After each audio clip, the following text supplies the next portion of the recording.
A good image can be iconic. Think of photos like the raising of the flag at Iwo Jima, or moments in film like Dorothy stepping into color in The Wizard of Oz. These images form a rich cultural fabric, one which unites us as Americans. Artists use images to entertain us, teach us, and inspire us.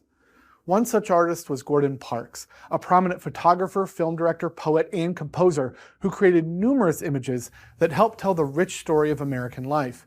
He even helped create a new genre of films called blaxploitation, which offered something radical and new to audiences across the world. Raised in Kansas, Gordon Parks had a rough childhood. Beyond being bullied because of his race, his mother died when he was 14 years old. He was sent to live with family in St. Paul, but he was soon turned out onto the streets. At the age of 15, Gordon was forced to learn how to take care of himself. At first, he worked a slew of Joe jobs, from waiter to busboy to singing at gentlemen's clubs. Despite being poor, he was a voracious reader, and he soon came across something which would change his life. When he was 28 years old, Parks discovered photography. He saw photos of migrant workers and was inspired to buy himself a camera. Finding a Voigtlander Brilliant at a local pawn shop, Parks took to the art form instantly.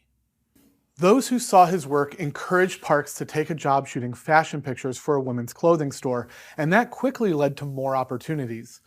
His portraits of society women soon earned him a job with the Farm Security Administration, a government agency which worked to fight rural poverty.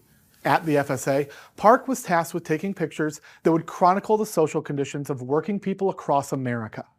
Park took many powerful images, with one of his most striking being titled American Gothic, Washington, D.C. The name and pose of its subject mirror the famous painting by Grant Wood, and photographs like this helped to raise Park's profile. Leaving government work, he began working for the hugely popular fashion magazine, Vogue. His style stood out from other photographers of the time, often shooting his subjects in motion to add a sense of life and energy to the still images. His work was also published in Life magazine, an incredibly popular publication of that time. Parks helped document the harsh conditions of the Jim Crow South and bring the reality of racial discrimination into the minds of people across the nation. For many artists, this career would have been enough. Parks, however, was far more ambitious, branching out into writing as he began to work on a novel, The Learning Tree.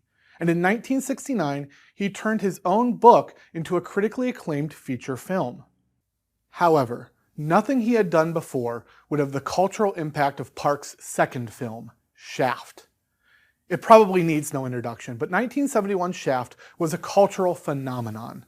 In fact, it was such a success, it not only helped keep MGM from going out of business, it also helped create a new genre, blaxploitation.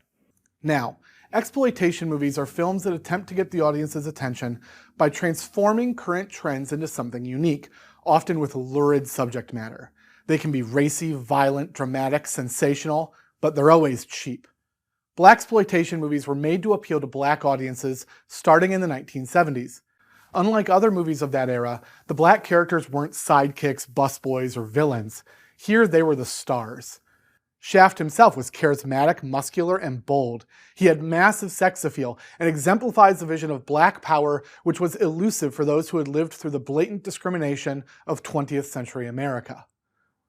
Shaft, often referred to as the first black action hero, stands tall in a New York City that is gritty and dangerous.